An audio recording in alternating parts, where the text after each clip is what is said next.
Hello dear students, कालच्या लेक्चरमध्ये आपण अनुवंशिकता आणि उत्क्रांती हा धडा सुरू केलेला होता। त्याच्यामधल्या महत्त्वाच्या संज्ञा जसं की जनुके, गुणसूत्रे, रंगसूत्रे, डीएनएची रचना, न्यूक्लिओटाइड्स, न्यूक्लिओझोम्स अशा महत्त्वाच्या सगळ्या संज्ञा आपण लास्ट लेक्चरमध्ये बघितलेल्या आहेत।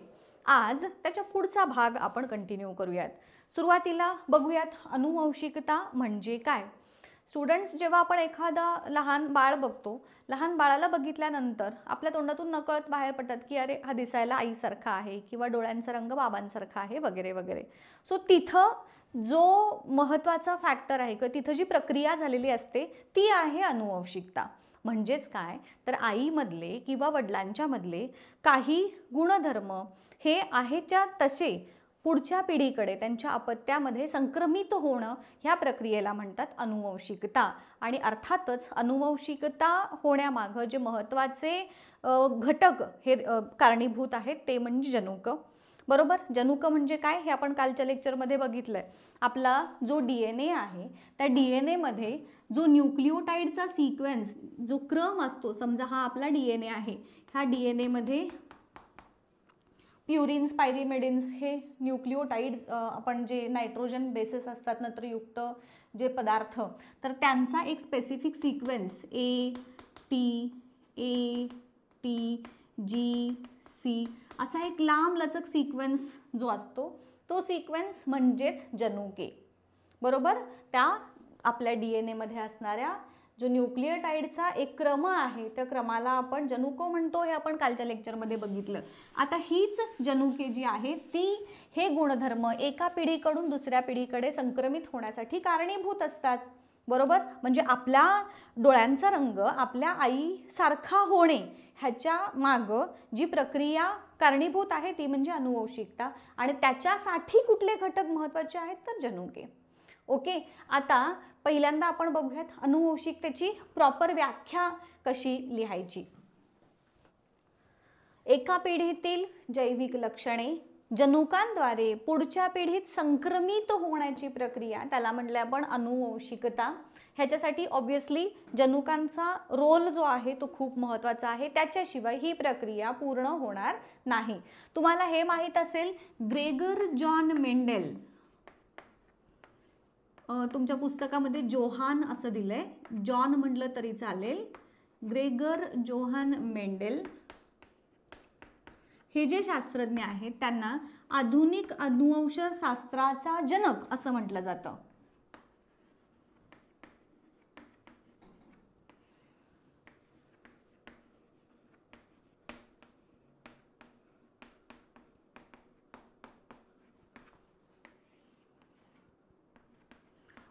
जनक का म्हटलं जातं आहे ना, तर आपण ह्याचं कारण 9वी मध्ये शिकलोय बघा।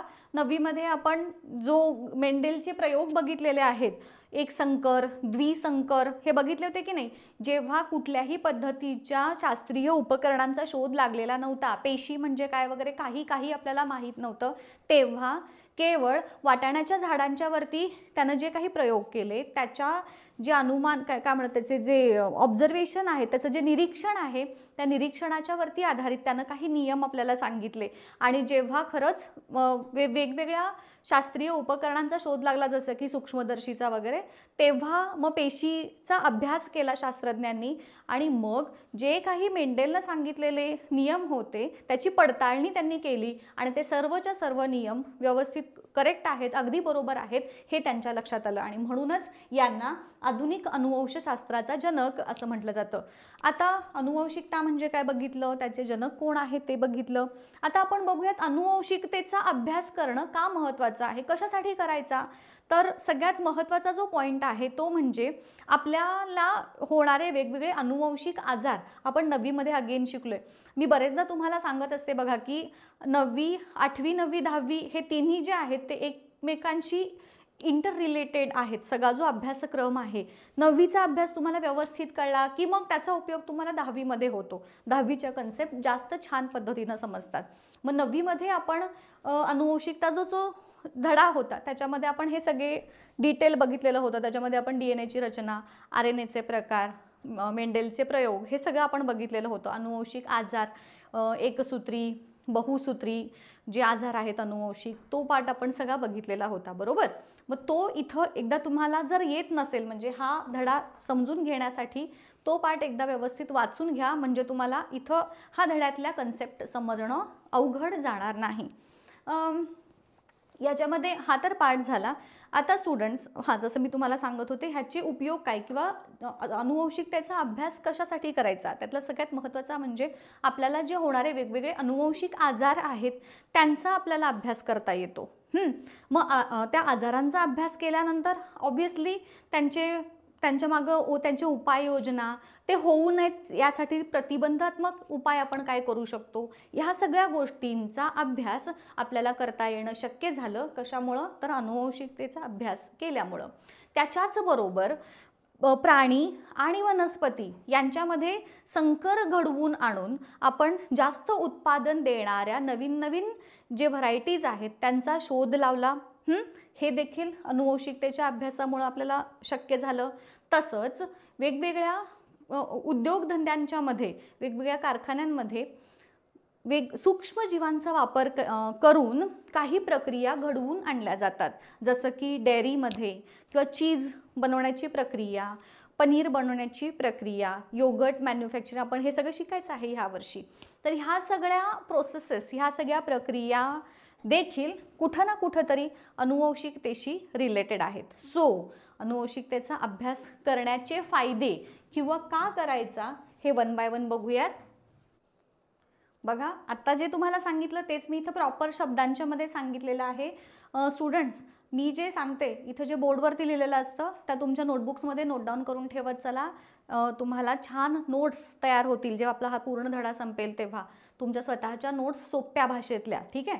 सो ह्याचा स्क्रीनशॉट काढून हे उतरून घ्यायचं चला तुमच्या नोटबुक्समध्ये, ठीक आहे. ह्याचा अनुवंशिकता का अभ्यास करायचा ह्याचे हे मी पॉईंट सांगितले. अनुवंशिक विकृतींचं निदान करणं सोपं जातं.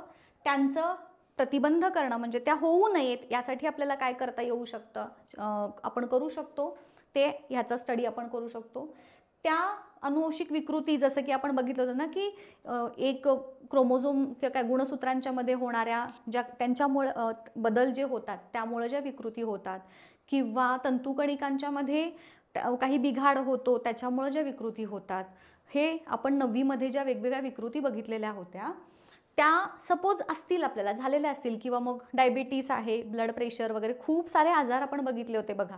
तर ते होऊ नयेत ह्यासाठी आपण प्रतिबंध तर झालाच, शिवाय जर झालेच तर त्याच्यावरती उपचार कसा करता येईल हे देखील याच्याशीच रिलेटेड आहे. जसं सांगितलं, वनस्पती आणि प्राणी ह्यांच्यामध्ये संकर घडवून आणून जास्तीत जास्त उत्पादन देणाऱ्या व्हरायटीज आपण तयार करू शकतो. आणि औद्योगिक प्रक्रिया जसं सांगितलं होतं मगाशी. हे महत्त्वाचे पॉईंट झाले. आता आपण वळूयात पुढचा पार्ट, ज्याच्यामध्ये या अनुवंशिकतेच्या क्षेत्रामध्ये विविध शास्त्रज्ञांचं काय योगदान आहे, कोणत्या शास्त्रज्ञांनी कशाचा शोध लावलेला आहे, की जे खूप महत्त्वाचा पार्ट आहे. तुम्हाला परीक्षेमध्ये 1 मार्कांचे 2 मार्कांचे वगैरे जे छोटे प्रश्न असतात तिथं ह्याच्यावरती हमखास प्रश्न हे विचारले जातात. तर एक चार्ट मी बनवलेला आहे, तो चार्ट आपण स्टडी करूयात. तुम्हाला हा लक्षात ठेवायचा आहे. मी नंतर ह्याच्यावरती तुम्हाला प्रश्न विचारणार आहे. स्टुडंट्स, तुम्हाला इथे एक तक्ता दिसत असेल. या तक्त्यामध्ये वैज्ञानिक त्यांनी कशाचा अभ्यास केला आणि कशाचा शोध लावला असे हे 3 कॉलम्स आहेत. पहिला जो शास्त्रज्ञ मी तुम्हाला मगाशी सांगितलं, ग्रिगर जॉन मेंडेल, ज्यांना आधुनिक अनुवंशिक शास्त्राचे जनक असं म्हटलं जातं, त्यांनी काय केलं होतं, वाटाण्याच्या झाडावरती प्रयोग करून जनुकशास्त्रातल्या वेगवेगळ्या संकल्पना मांडलेल्या होत्या. त्यानंतरचा आता इथं जे दिसत आहेत तुम्हाला शास्त्रज्ञ, ह्युगो डेव्हरेस नावाचे शास्त्रज्ञ, त्यांनी उत्परिवर्तनाचा सिद्धांत मांडला. उत्परिवर्तन म्हणजे काय, तर जनुकीय रचनेमध्ये अचानक काही बिघाड होतात, काही बदल होतात आणि ते बदल झाल्यामुळे नवीनच गुणधर्म असणारे सजीव तयार होतात. आपल्याला पुढे जाऊन हे शिकायचं आहे. तर ही प्रक्रिया का होते आणि त्याच्या मागचा कार्यकारण भाव ह्या ह्युगो डेव्हरेस नावाच्या शास्त्रज्ञांनी आपल्यापर्यंत मांडला. त्यानंतर दुसरे जे आहेत वॉल्टर आणि सटन नावाचे शास्त्रज्ञ, त्यांनी गुणसूत्रांचा अभ्यास केला. म्हणजेच नाकतोडा जो आहे, नाकतोड्याच्या मध्ये असणाऱ्या गुणसूत्रांच्या जोड्यांचा त्यांनी शोध लावला आणि गुणसूत्र ही जोड्यांच्या मध्ये प्रेझेंट असतात. प्रत्येक सजीवामध्ये गुणसूत्राच्या जोड्या असतात आणि त्या वेगवेगळ्या जोड्या, ह्या वेगवेगळे गुणधर्म किंवा वेगवेगळ्या आपले जे फीचर्स किंवा वैशिष्ट्ये आहेत त्याच्यासाठी रिस्पॉन्सिबल असतात. हा शोध नंतर लागला. त्याच्यानंतर तिसरे जे शास्त्रज्ञ आहेत, तीन शास्त्रज्ञ आहेत ॲक्च्युली, ओस्वाल्ड ॲव्हरी, मॅकलिन मॅकार्थी आणि कॉलिन मॅक्लिओइड यांनी DNA हा सर्व सजीवांच्या मध्ये असणारा जनुकीय घटक आहे. म्हणजे एक आपले विषाणू जर सोडले, व्हायरसेस ते सोडले, तर सर्व सजीवांच्या मध्ये DNA आहे हे सांगणारे हे 3 शास्त्रज्ञ आहेत. तुम्ही जर आधीच्या प्रश्नपत्रिका बघितल्या असतील बोर्डाच्या, तर त्याच्यामध्ये तुम्हाला ह्याच्यावरती कसे प्रश्न विचारले त्याचा अंदाज आला असेल. म्हणजेच उत्परिवर्तनाचा शोध कुणी लावला, किंवा ह्युगो डेव्हरेस नावाच्या जे सायंटिस्ट आहेत, शास्त्रज्ञ आहेत, त्यांनी कशाचा शोध लावला, ओस्वाल्ड ॲव्हरी, मॅकलिन मॅकार्थी ह्यांनी कशाचा शोध लावला, किंवा सर्व सजीवांच्या मध्ये DNA हा महत्त्वाचा जनुकीय घटक असतो ह्याचा शोध कुणी लावला, असे उलटसुलट प्रश्न असतील, किंवा मग सहसंबंध जुळवा ह्याच्यासारखे प्रश्न असतील, ते ह्या चार्टवरती तुम्हाला विचारले जातात. सो त्या पद्धतीनं तुम्ही ह्याचा अभ्यास करायचा आहे. खूप महत्त्वाचा हा चार्ट आहे. त्याच्यानंतर फ्रँकॉइस जॅकब आणि जॅक मोनाड नावाचे जे शास्त्रज्ञ आहेत त्यांनी प्रथिन संश्लेषणाचा अभ्यास केला. प्रथिन संश्लेषणाची प्रक्रिया होते कशी, त्याचे एक मॉडेल, त्याची एक प्रतिकृती ह्या शास्त्रज्ञांनी तयार केली. सो हे झालं वेगवेगळ्या शास्त्रज्ञांचं अनुवंशिकतेच्या फील्डमध्ये असणारं योगदान, त्यांचा स्टडी त्यांनी कशा पद्धतीनं अभ्यास केलेला होता हे सांगणारी ही माहिती. हे विसरायचं नाही, व्यवस्थित लक्षात ठेवायचं आहे. एकदा, दोनदा, तीनदा असं प्रॅक्टिस करा, मनातल्या मनात त्याचं घोळवा आणि लिहून काढा. जे एकदा तुमचं पाठ झालं असं वाटलं, एकदा लक्षात आलं असं वाटलं की तो पाठ लिहून काढा तुमच्या वहीमध्ये सरळ सरळ, सो दॅट ते चांगल्या पद्धतीनं तुम्हाला लक्षात राहायला मदत होईल. ठीक आहे, हा पार्ट इथं कंप्लीट झाला.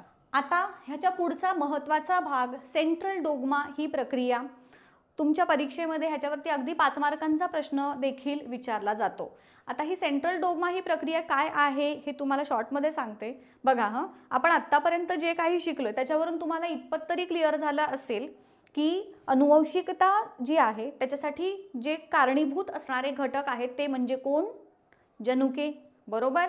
आता ही जनुके कुठं असतात रे, तर ही जनुकं असतात आपल्या पेशीमध्ये असणाऱ्या पेशी केंद्रकात, बरोबर. इथंपर्यंत आपल्याला क्लिअर आहे. आता बघा तर कुठल्याही आपली जी वैशिष्ट्ये आहेत, गुणवैशिष्ट्ये, शरीर वैशिष्ट्ये किंवा आपली गुणवैशिष्ट्ये ही व्यक्त होण्यासाठी कोणत्या ना कोणत्या तरी विशिष्ट प्रकारच्या प्रथिनांची आवश्यकता असते. आपण गेल्या वर्षी शिकलोय बघा, उंचीसाठी कारणीभूत असणारी प्रथिने, किंवा बुटकेपणासाठी कारणीभूत असणारी प्रथिने, किंवा आपले केसांचा प्रकार, आपले बोन्स आहेत, जी हाडं आहेत, किंवा आपली नखं आहेत, आपली त्वचा आहे, हे सगळ्या प्रकारची आपली वैशिष्ट्ये जी आहेत ही तयार होण्यासाठी वेगवेगळ्या प्रथिना जी आहेत ती कारणीभूत असतात.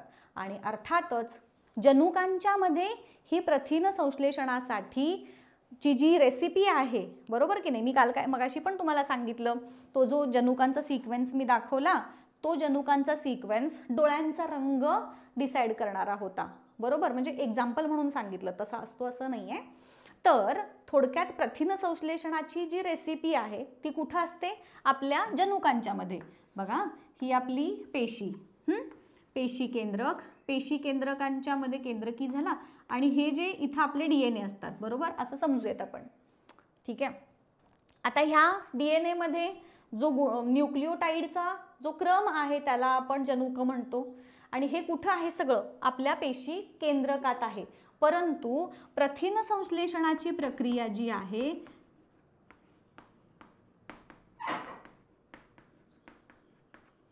ती होती कुठं, तर ती होते आपल्या पेशी केंद्रकात होत नाही, तर पेशी द्रव्य जे आहे आपलं, ज्याला आपण सायटोप्लाझम म्हणतो, पेशी द्रव्यामध्ये होते. ओके, म्हणजेच बघा हे DNA जे आहेत ते इथे बाहेर सायटोप्लाझम मध्ये येणार नाहीत, पेशी द्रव्यामध्ये. इथून प्रथिन संश्लेषणाची प्रक्रिया आपल्या पेशी केंद्रकात काही होणार नाही, बरोबर. DNA बाहेर जाणार नाही, प्रथिन संश्लेषण केंद्रकात होणार नाही. मग काय, तर त्याच्यावरती उपाय म्हणून आपल्या पेशीनं एक प्रक्रिया तयार केली ज्याला आपण म्हणतो सेंट्रल डोग्मा. तुम्हाला मराठीमध्ये पण त्याला सेंट्रल डोग्मा असंच सांगितलेलं आहे.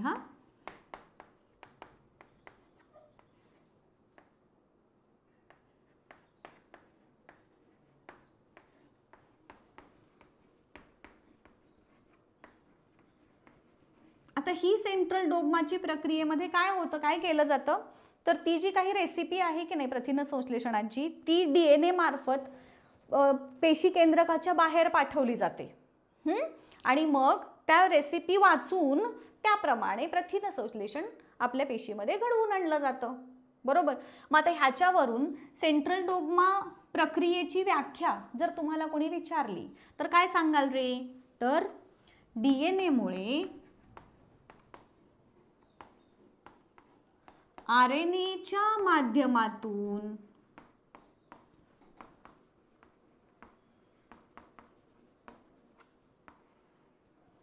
प्रथिन संश्लेषण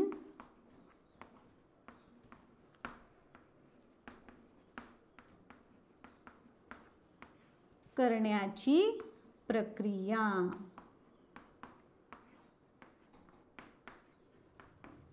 ह्या प्रक्रियेला काय म्हणायचं, सेंट्रल डोग्मा प्रक्रिया.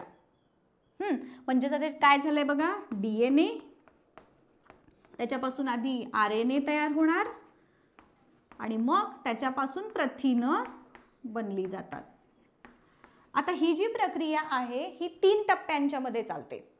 पहिला टप्पा प्रतिलेखन, दुसरा भाषांतरण आणि तिसरा स्थानांतरण. या 3 टप्प्यांच्या मध्ये आपली सेंट्रल डोग्माची जी प्रक्रिया आहे ती पूर्ण होते. आता ही ॲक्च्युली मी डिटेल प्रक्रिया तुम्हाला पुढच्या ह्याच्यातच सांगणार आहे, डोंट वरी, कारण ही खूप किचकट अशी आहे, खूप मोठी प्रक्रिया आहे. आता सांगायला गेलं तर आपला व्हिडिओ खूप लेंदी होईल, परंतु आता मी जस्ट एक शॉर्टमध्ये हे सगळ्या काय होतात ते सांगते. सगळ्यात आधी DNA काय करतो, DNA पासून mRNA तयार होतो ह्या प्रतिलेखन ह्या प्रक्रियेमध्ये. म्हणजेच शॉर्टमध्ये सांगते, DNA पासून mRNA, आपण नाही का RNAचे 3 प्रकार पण गेल्या वर्षी शिकलोय बघा. mRNA म्हणजेच मेसेंजर RNA, rRNA म्हणजेच रायबोझोमल RNA आणि tRNA म्हणजे ट्रान्सफर RNA. तर बघा ही जी प्रक्रिया आहे प्रथिन संश्लेषणाची ती फक्त DNA करू शकत नाही. DNA ला त्याच्यासोबत त्याच्या मदतीला हे 3 प्रकारचे RNA, that is mRNA, tRNA आणि rRNA, हे 3 RNA आणि DNA हे चौघं मिळून प्रथिन संश्लेषणाची प्रक्रिया करतात. नुसता DNA काही करू शकत नाही. का करू शकत नाही, मला त्याचं कारण तुम्ही सांगायचं नंतर मेसेज करून.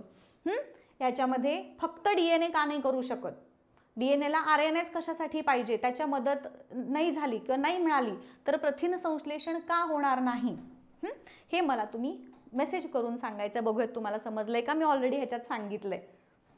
आता ही जी डायग्राम काढून दाखवली होती की नाही, त्या डायग्राम मध्ये त्याचं उत्तर आहे. तुम्हाला हिंट देते, उत्तर मला तुम्ही सांगायचं. ठीक आहे. त्याच्यानंतर mRNA तयार झाला.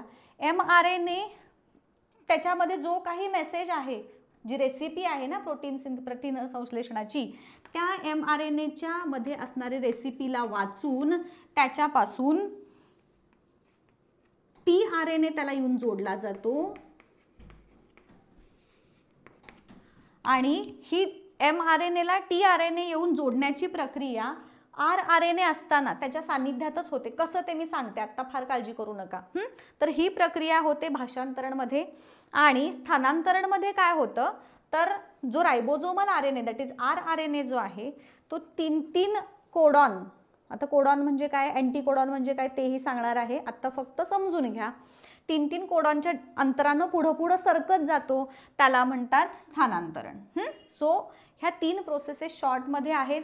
आता हे समजलं नसेल तर सगळ्यात पहिली गोष्ट करायची, गेल्या वर्षीचं 9वीचं पुस्तक उघडायचं, त्याच्यामध्ये हा धडा ओपन करायचा, DNA, RNA हे सगळं त्यात जे लिहिलंय ते वाचायचं, आठवायचं आणि मग ह्याला अभ्यास लागायचं. मग तुम्हाला समजेल, काळजी करू नका.